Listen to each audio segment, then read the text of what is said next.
இனி அடுத்ததாக விரைவுச் செய்திகளை பார்க்கலாம். தமிழக அரசின் பொதுத்துறை நிறுவனமான தமிழ்நாடு மின்சார உற்பத்தி மற்றும் பகிர்மான கழக ஊழியர்களின் ஓய்வு பெறும் வயதை உயர்த்தி தமிழக அரசு அரசாணை வெளியிட்டுள்ளது. தமிழக அரசில் பணிபுரியும் அரசு ஊழியர்களுக்கான வயது வரம்பை 59 60 உயர்த்தி கடந்த சட்டப்பேரவை கூட்டத்தில் தமிழக அரசு சட்டமாக இயற்றியது. அதனைத் தொடர்ந்து தமிழ்நாடு மின்சார உற்பத்தி மற்றும் பகிர்மான கழகத்தில் பணிபுரியும் அரசு ஊழியர்களின் ஓய்வு பெறும் வயதையும் 59 60 உயர்த்தி தமிழக அரசு அரசாணை வெளியிட்டுள்ளது. இதன் மூலம் தமிழ்நாடு மின்சார உற்பத்தி பகிர்மான கழக ஊழியர்கள் கூடுதலாக ஓராண்டு அரசு பணியாளர்களாக தொடரும் வாய்ப்பு கிடைத்துள்ளது.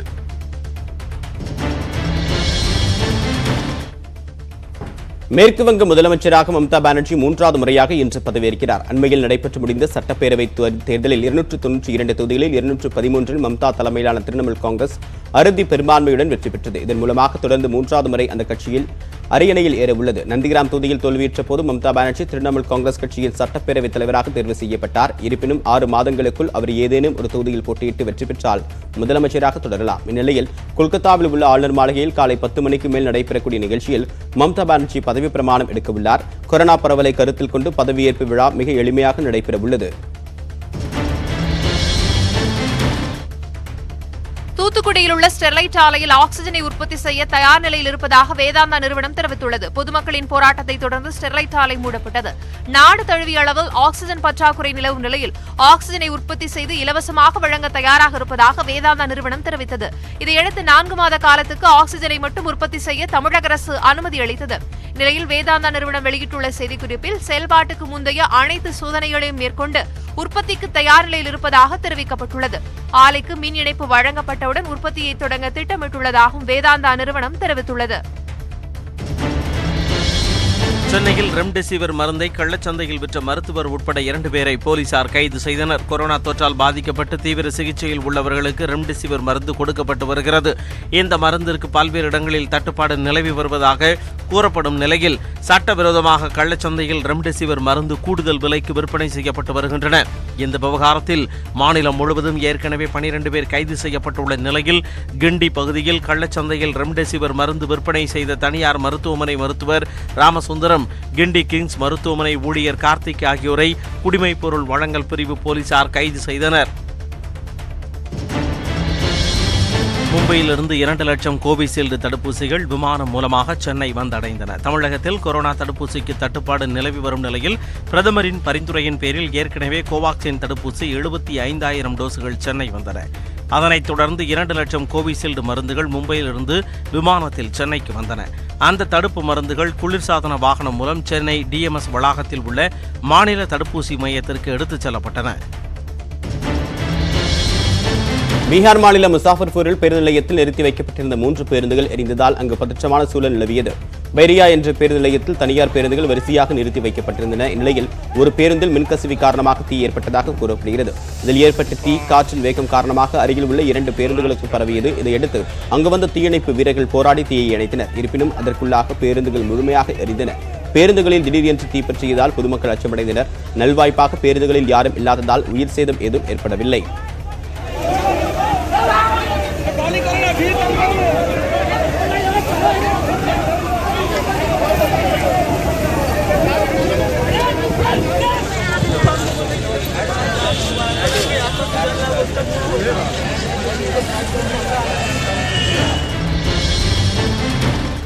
சத்தீஸ்கர் மாநிலத்தில் நக்சல்கள் பதுக்கி வைத்திருந்த வெடிகுண்டு பாதுகாப்பான முறையில் வெடிக்க வைத்து அழிக்கப்பட்டது. கோப்ரா பிரிவின் 206வது பெட்டாலியன் மத்திய ரிசர்வ் போலீசார் நக்சல்களை தேடும் பணியில் ஈடுபட்டது.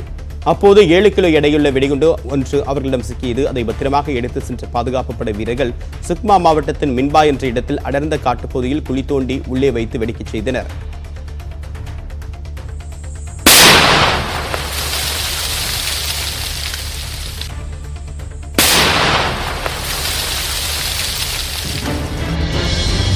ராமநாதபுரம் அரசு தலைமை மருத்துவமனையில் கொரோனா நோயாளிகள் சர்வசாதாரணமாக சுற்றித் திரிவதாக வந்த தகவலை அடுத்து ராமநாதபுரம் நாடாளுமன்ற உறுப்பினர் நவாஸ் கனி நேரில் ஆய்வு மேற்கொண்டார். ராமநாதபுரம் அரசு மருத்துவமனையில் சிகிச்சை பெற்று வரும் கொரோனா நோயாளிகள் சிகிச்சை பிரிவை விட்டு வெளியில் வந்து சுற்றித் திரிவதால் மருத்துவமனைக்கு மற்ற சிகிச்சைக்காக வரும் பலருக்கும் நோய் பரவலாம் என்ற புகார் எழுந்தது. இதையடுத்து மருத்துவமனைக்கு சென்ற ராமநாதபுரம் நாடாளுமன்ற உறுப்பினர் நவாஸ் கனி அங்குள்ள ஆக்சிஜன், மருந்துகள் மற்றும் தடுப்பூசி கையிருப்பு பற்றி கேட்டறிந்தார். கொரோனா நோயாளிகள் வெளியில் செல்லாமல் பாதுகாப்பை பலப்படுத்தும்படி மருத்துவர்களை அவர் கேட்டுக்கொண்டார். கொரோனா நோயாளிகள் தங்கியிருக்கக்கூடிய அந்த தனிமைப்படுத்தப்பட்டிருக்கக்கூடிய அறையிலே காவலர்கள் அவர்களை அளவிற்கு அந்த கண்காணிப்பை தீவிரப்படுத்த சொல்லியிருக்கின்றோம். நாளையிலிருந்து அதை தீவிரப்படுத்தி கொரோனா நோயாளிகள் யாரும் வெளியே வராத அளவிற்கு அவர்களால் வெளியே வந்து அந்த நோய் தொற்று பரவாத அளவிற்கு அந்த பாதுகாப்பை உறுதிப்படுத்துவதாக சொல்லியிருக்கின்றார்கள்.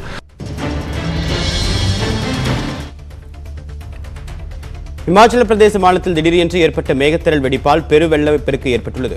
கக்மா மாவட்டம் மேலா பிளாக் என்ற இடத்தில் திடீரென்று கொட்டி தீர்த்த கனமழையால் ஆறுகளில் வெள்ளம் கரைபுரண்டு ஓடியது. இதனால் முக்கிய சாலைகள் சேதமடைந்து போக்குவரத்து துண்டிக்கப்பட்டது. அங்குள்ள பல்யூர், குனேத் ஆகிய பஞ்சாயத்துகளில் கார்கள், மாடுகளும் வெள்ளத்தில் அடித்து செல்லப்பட்டன.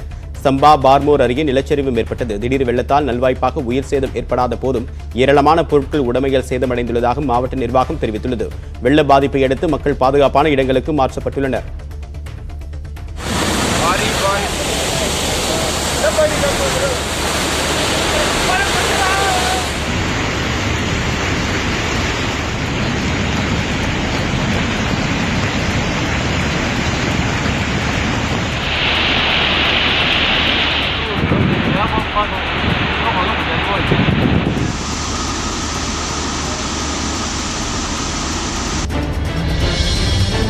மே 24 முதல் 28ஆம் தேதி வரை நடைபெறவிருந்த JEE நுழைவுத் தேர்வு ஒத்திவைக்கப்பட்டுள்ளது.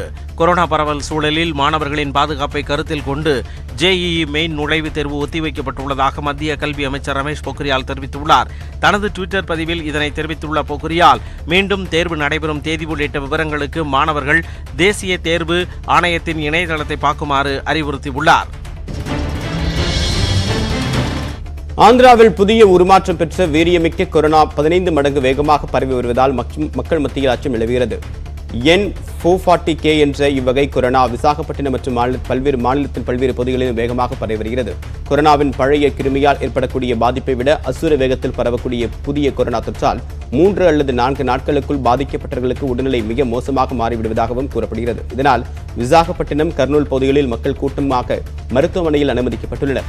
அதிக பாதிப்பு ஏற்பட்டுள்ளதால் ஆக்சிஜன் மற்றும் தீவிர சிகிச்சை பிரிவின் தேவையும் அதிகரித்துள்ளது. இதனால் ஆந்திராவின் குறிப்பிட்ட சில மாவட்டங்களில் இருந்து வருவோருக்கு கொரோனா பரிசோதனை கட்டாயம் என்று ஒடிசா அரசு தெரிவித்துள்ளது. ஆந்திராவில் மீன் குட்டையில் டிராக்டர் கவிழ்ந்த விபத்தில் 5 கூலி தொழிலாளர்கள் உயிரிழந்தனர். ஆந்திர மாநிலம் நெல்லூர் அருகே உள்ள கோரகண்டகுரு கிராமத்தில் தர்பூசணி பழங்கள் அறுவடை செய்வதற்காக கூலி தொழிலாளர்கள் டிராக்டரில் சென்று கொண்டிருந்தனர். திடீரென டிரைவரின் கட்டுப்பாட்டை இழந்த டிராக்டர் அருகில் இருந்த மீன் குட்டையில் கவிழ்ந்து விபத்துக்குள்ளானது. இந்த விபத்தில் டிராக்டருக்கு அடியில் சிக்கிக்கொண்ட 5 கூலி தொழிலாளர்கள் சம்பவ இடத்திலேயே உயிரிழந்தனர்.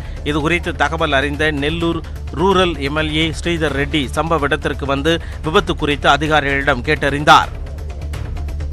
மேலும் பல்வேறு செய்திகளை பார்க்க இருக்கிறோம். குறிப்பாக சங்கரன் கோவிலில் பெய்த கனமழையால் சாலையில் பெருக்கெடுத்த வெள்ளம்.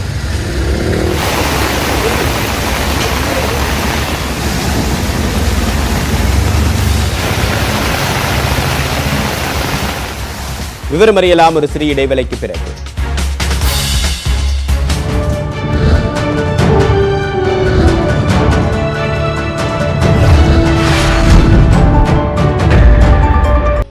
இனி அடுத்ததாக விரைவு செய்திகளை பார்க்கலாம். கொரோனா தொற்று பரவலை கட்டுப்படுத்துவது தொடர்பாக பிரதமர் நரேந்திர மோடி தலைமையில் மத்திய அமைச்சரவை கூட்டம் இன்று நடைபெறுகிறது. நாடு முழுவதும் கொரோனா 2வது அலை வேகமாக பரவி வருகிறது. இதை கட்டுப்படுத்தக்கூடிய நோக்கத்தில் நாடு முழுவதும் பல்வேறு முன்னெச்சரிக்கை நடவடிக்கைகள் மேற்கொள்ளப்பட்டு வருகின்றன. இந்நிலையில் மேலும் தடுப்பு நடவடிக்கைகளை மேற்கொள்வது, தடுப்பூசி செலுத்துவதை விரைவுபடுத்துவது குறித்து அமைச்சரவை கூட்டத்தில் ஆலோசிக்கப்பட உள்ளது. அத்துடன் ஆக்சிஜன் பற்றாக்குறையை போக்குவது, மருந்துகள் கையிருப்பை உறுதி செய்வது குறித்தும் விவாதிக்கப்பட உள்ளது. மாநிலங்களுக்கிடையே பயணிக்கக்கூடிய ஆரோக்கியமான உடல்நிலை உள்ளோருக்கு RT-PCR சோதனைகளை செய்வதை தவிர்க்க வேண்டும் என்று ICMR அறிவுறுத்தியுள்ளது. கொரோனாவின் 2வது அலை வேகமாக பரவி வருவதால் தேவையற்ற சோதனைகள் செய்வதன் மூலமாக ஆய்வகங்களின் வேலை பளு மேலும் கூடுவதால் இந்த முடிவை எடுத்திருப்பதாக ICMR சுட்டிக்காட்டியுள்ளது. அவசியமின்றி பிற மாநிலங்களுக்கு பயணிப்பதை தவிர்க்க வேண்டும் என்றும் ICMR கேட்டுக் கொண்டுள்ளது. மேலும் மருத்துவமனைகளில் அனுமதிக்கப்பட்டு குணமடைந்த நபர்கள் டிஸ்சார்ஜுக்கு முன்னதாக RT-PCR பரிசோதனை அவசியமில்லை என்றும் அந்த அமைப்பு அறிவுறுத்தியுள்ளது.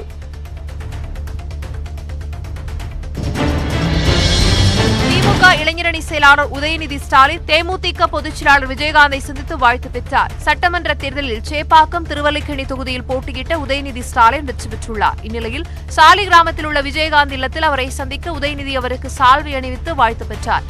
இந்த சந்திப்பின் போது பிரேமலதா விஜயகாந்த், LK சுதீஷ் ஆகியோர் உடனிருந்தனர்.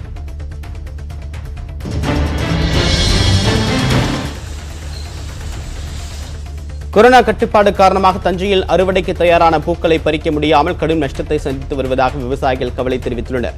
குறுங்குளம், திருவையாறு, பாபநாசம் உள்ளிட்ட பல்வேறு பகுதிகளில் 300 ஏக்கரில் செண்டி பூக்கள் சாகுபடி செய்யப்பட்டுள்ளது.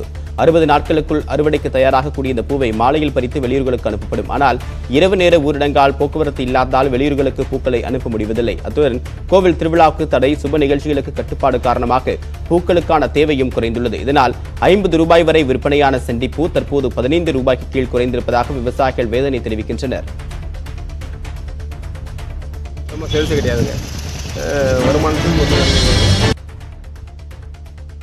ஒரு சமுதாயத்தை புறக்கணித்து வாக்கிற்காக மற்றொரு சமுதாயத்தின் கோரிக்கையை மற்றும் நிறைவேற்றியதால் அதிமுக தோல்வியடைந்ததாக முக்குளத்தோர் புலிப்படை கட்சி தலைவர் கருணாஸ் விளக்கம் அளித்துள்ளார். திருச்சி மன்னார்புரத்தில் செய்தியாளர்களை சந்தித்த அவர் முக்குளத்தோர் சமுதாயத்தை புறக்கணித்து அதனை கண்டுகொள்ளாமல் தேர்தலில் போட்டியிட்ட அதிமுகவிற்கு தென் மாவட்டங்களில் மக்கள் தோல்வியை கொடுத்துள்ளதாக குறிப்பிட்டார். டிடிவி தினகரன் தோல்வி முக்குளத்தோர் தோல்வி அல்ல என குறிப்பிட்ட அவர் முக்குளத்தோர் சமுதாயத்தின் 26 ஆண்டுகால 12 அம்ச கோரிக்கைகளை முதலமைச்சராக பொறுப்பேற்க உள்ள MK ஸ்டாலின் நிறைவேற்றினால் அவருக்கு என் வாழ்நாள் முழுக்க விசுவாசமாக இருப்பேன் என தெரிவித்தார்.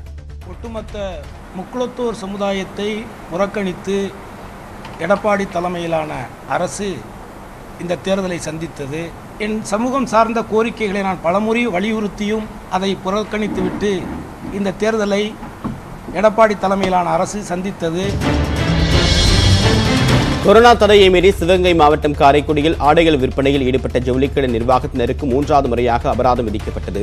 கொரோனா பரவலை கட்டுப்படுத்தும் நோக்கத்தில் 3000 சதுரடிக்கு மேல் உள்ள கடைகள் செயல்பட தடை விதிக்கப்பட்டுள்ளது. ஆனால் பல்வேறு பகுதிகளில் பின்பக்கம் வழியாக வியாபாரம் நடைபெறுவதும் அதிகாரிகள் அபராதம் விதிப்பதும் தொடர்கதையாகிறது. இந்நிலையில் காரைக்குடியில் உள்ள இந்த கடையில் ஆடைகள் விற்பனை தடையின்றி நடைபெற்றது. அத்துடன் யார் அழைத்து வந்த வாடிக்கையாளரை உள்ளே விடுவது என்பது தொடர்பாக கடை காவலர்கள் இருவர் கட்டிப்புரண்டு சண்டையிட்டனர். மேலும் விதிமீறி விற்பனையில் ஈடுபட்ட ஜவுளிக்கடைக்கு 3வது முறையாக 10,000 ரூபாய் அபராதம் விதித்து நகராட்சி அதிகாரிகள் எச்சரிக்கை விடுத்தனர்.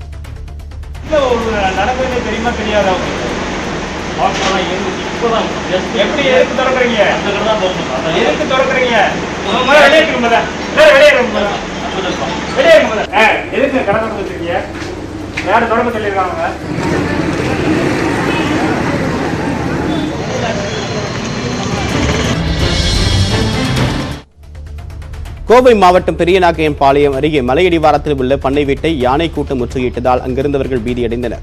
யானைகள் வலசை செல்லக்கூடிய பாதையில் நடிகர் சத்யராஜின் உறவினரான அபிராமி என்பவருக்கு சொந்தமான தோட்டம் உள்ளது. அவ்வப்போது இந்த தோட்டத்திற்குள் யானைகள் நுழைந்து தண்ணீர் குடித்துவிட்டு செல்வது வழக்கம். கடந்த 3 நாட்களுக்கு முன்பு 15க்கும் மேற்பட்ட யானைகள் கூட்டமாக வந்துள்ளன. இதை கண்டவுடன் அங்கிருந்த பணியாளர்கள் வீட்டு மொட்டை மாடியில் தஞ்சமடைந்தனர். நீண்ட நேரம் முற்றுகையிட்ட யானைகள் அங்கும் இங்குமாக உலாவிவிட்டு பின்னர் ஒவ்வொன்றாக நகர்ந்து சென்றன. இது தொடர்பான வீடியோ தற்போது வெளியாகியுள்ளது.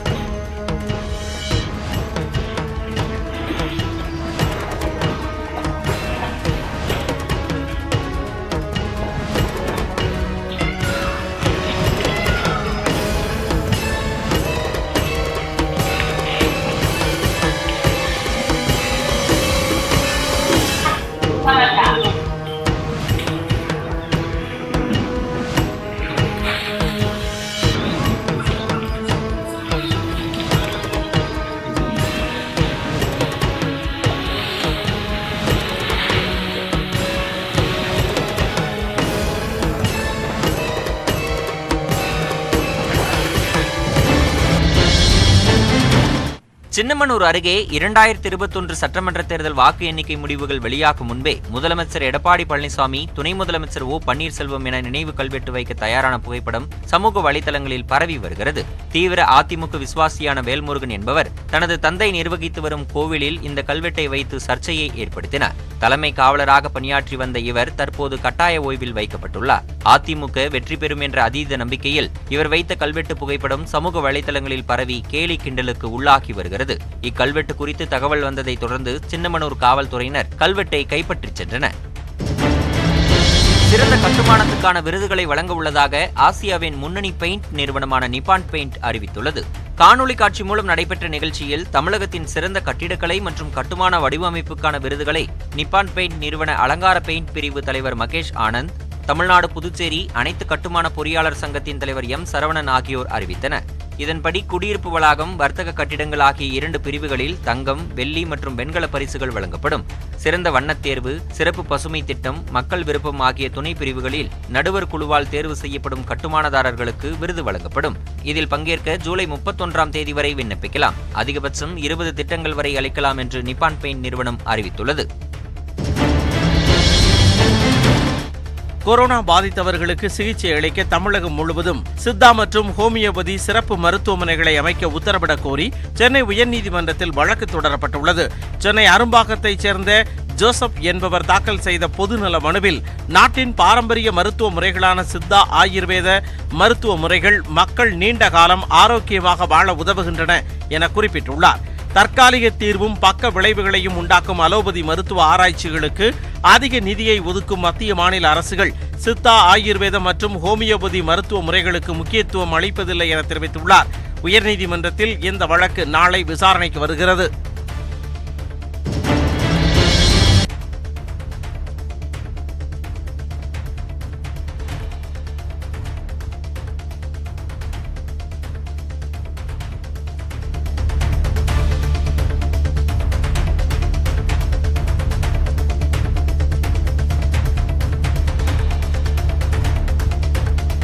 திமுக வெற்றி பெற்றதாக பெண் தொண்டர் ஒருவர் நாக்கை அரித்து காணிக்கை செலுத்தியதற்கு திமுக தலைவர் மு க ஸ்டாலின் வருத்தம் தெரிவித்துள்ளார். இது தொடர்பாக அவர் வெளியிட்டிருக்கக்கூடிய அறிக்கையில் பெண் தொண்டர் வனிதா வேண்டுதலுக்காக நாக்கை அரித்துக் கொண்ட செய்தியை கேட்டு தான் நடுக்கமுற்றதாக குறிப்பிட்டுள்ளார். திமுக தொண்டர்கள் ஏழை எளிய மக்களுக்கு நற்பணி ஆற்றுவதை தங்களுடைய காணிக்கையாக வைத்துக் கொள்ளுங்கள் என்றும், உங்கள் உடலை ஒருபோதும் வெற்றிக்காக சிதைத்துக் கொள்ளாதீர்கள் என்றும் தெரிவித்துள்ளார். இதை போன்ற துயரத்தை உண்டாகக்கூடிய நிகழ்வுகளை செய்திடக்கூடாது என்று கண்டிப்புடன் கேட்டுக்கொள்வதாகவும் கூறியுள்ளார். மேலும் வனிதா என்ற சகோதரி விரைவில் உடல்நலம் பெற்று இயல்பு வாழ்க்கைக்கு திரும்ப வேண்டும் என்று விரும்புவதாகவும் அவர் தெரிவித்துள்ளார்.